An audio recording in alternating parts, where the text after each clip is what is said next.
If I may share with you the Gettysburg Address and ask you if it doesn't apply to today. 77 years ago, our fathers brought forth on this continent a new nation, conceived in liberty and dedicated to the proposition that all men are created equal. Now we are engaged in a great war, testing whether that nation or any nation so conceived and so dedicated can long endure. We are met on a great battlefield. In the hotel that I'm staying at, I found out is the hotel where Dr. Martin Luther King finished his speech. But it's also a place where someone else wrote something.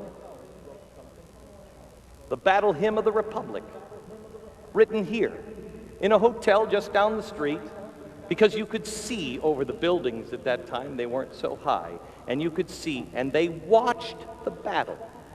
That's where the Battle Hymn of the Republic here was written. This is a great battlefield filled with warriors on each side. We are met on a great battlefield of that war. We have come to dedicate a portion of that field as a final resting place for those who gave their lives that this nation might live. But in a larger sense, we cannot dedicate, we cannot consecrate, we cannot hallow this ground. The brave men and women, living and dead, who struggled here have consecrated it far above our poor power to add or detract. The world will little note nor long remember what we say here, but it can never be forgotten what they did here. It is for us, the living, rather to be dedicated here to the unfinished work that they have thus so far nobly advanced. It is rather for us here to be dedicated now to the great task remaining before us, that from these honored dead, we take increased devotion to that cause which they gave their last full measure of devotion, that we here highly resolve that these dead shall have not died in vain, that this nation under God shall have a new birth of freedom, and that the government of the people, by the people, and for the people shall not perish from this earth.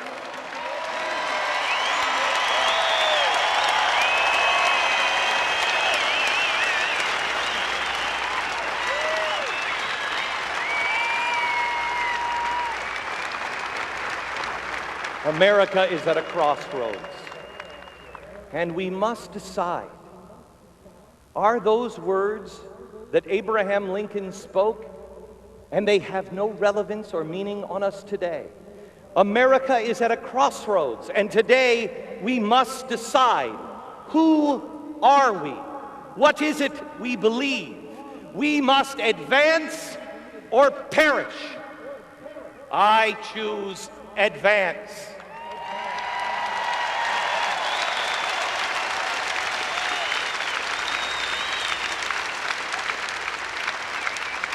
After the Gettysburg Address, go in and read.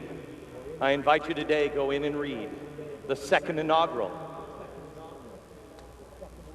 Abraham Lincoln found God in the scars of Gettysburg. He was baptized and gave the second inaugural. He looked to God and set men free. America awakens again. It's the same story throughout history, all of mankind's history. Man finds himself in slavery, and then someone appears to wake America up. It was George Whitefield in the 1740s, an imperfect man, a man who actually at the same time was preaching individual rights, brought more slavery to this land. But it was his words that inspired an American generation. They were children at the time, and they grew into be John Adams, George Washington, Thomas Jefferson. It happens the same way. It has since the burning bush. Moses, freedom, and then they forget. They wander until they remember that God is the answer. He always has been. And then they begin to trust. Do you know what kind of trust there must have been if you were in bondage in ancient Egypt and you were crying out to the Almighty, send us someone to free us. And a man shows up with a stick. Don't you think they said, you gotta be kidding.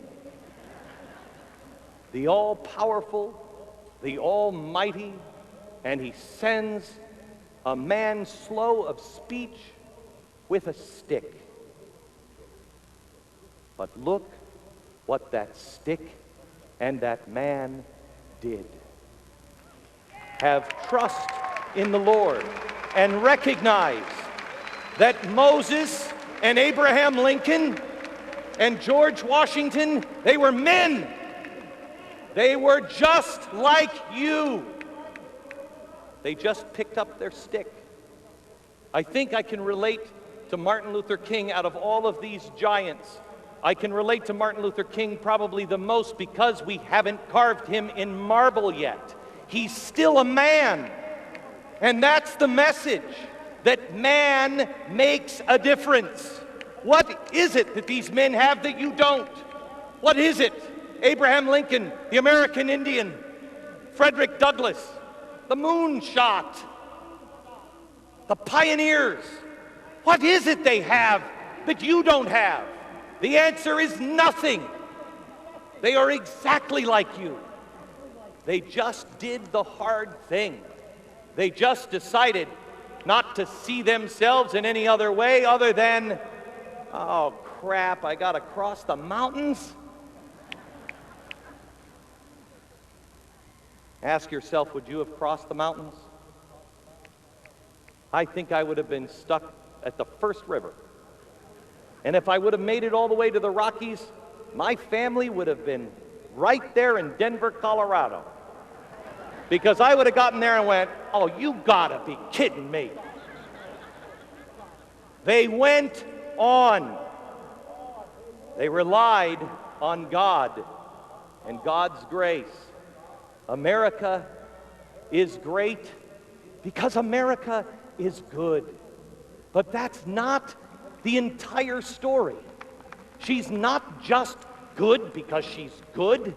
America is only what we choose her to be. We, as individuals, must be good so America can be great.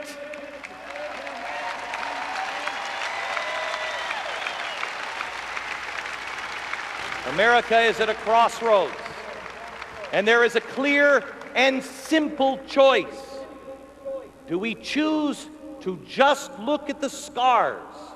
Do we choose to look back? Or do we do what every great generation has done in America in times of trouble? Look ahead. Dream about what we are going to become, not worried about what we are. Look forward. Look west. Look to the heavens. Look to God and make your choice.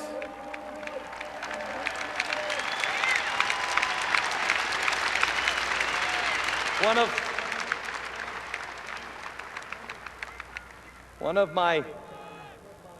of the phrases that comes to mind a lot is, that which you gaze upon, you shall become.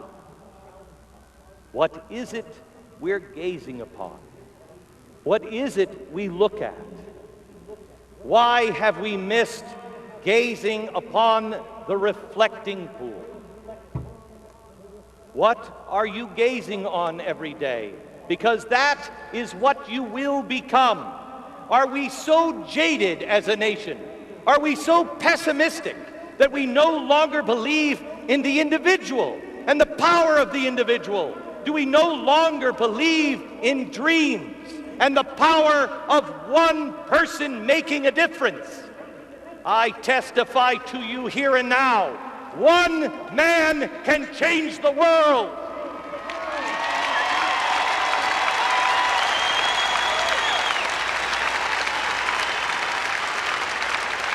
And I share with you an equal testimony. That man or woman is you. You make the difference. Do not stand and look to someone else. Look to yourself. Pick up your stick and stand.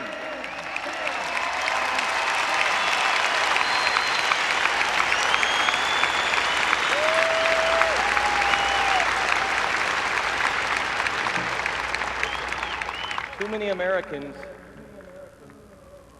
are looking to someone else. We must be the people that look inside ourselves first and then are a life raft to those around us that need help, and not give them fish, but teach them how to fish.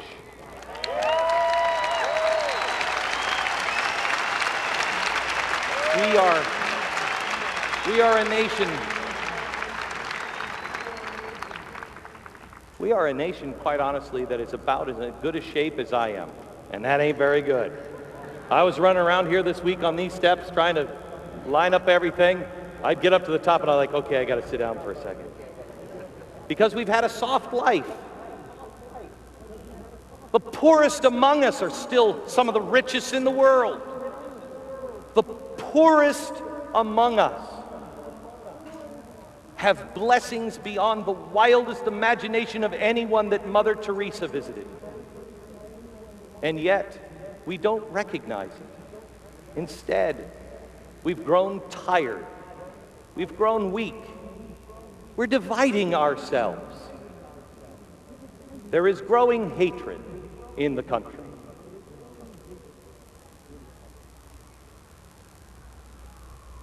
We must be better than what we've allowed ourselves to become. We must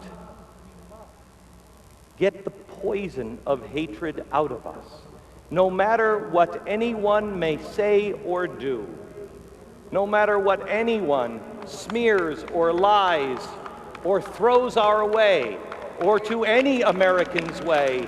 We must look to God and look to love. We must defend those that we disagree with, but are honest and have integrity. There are people that were on this stage, and I don't have permission to say who they were, but there were people on this stage that not only took great personal risk, but also, one in particular, organized for our president, led a prayer breakfast, is a Democrat. You would think the media will tell you that there was only a bunch of tea parties. No. That person stood on this stage because of honor and integrity. There's a lot we can disagree on, but our values and our principles can unite us. We must discover them again.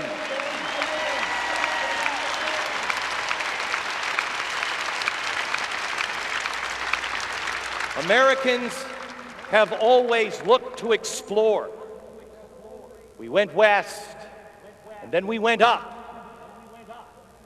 We're going down into the oceans. The time to explore is changing. For us to explore, we must not not just explore outer space, but we must, as Americans, explore inner space.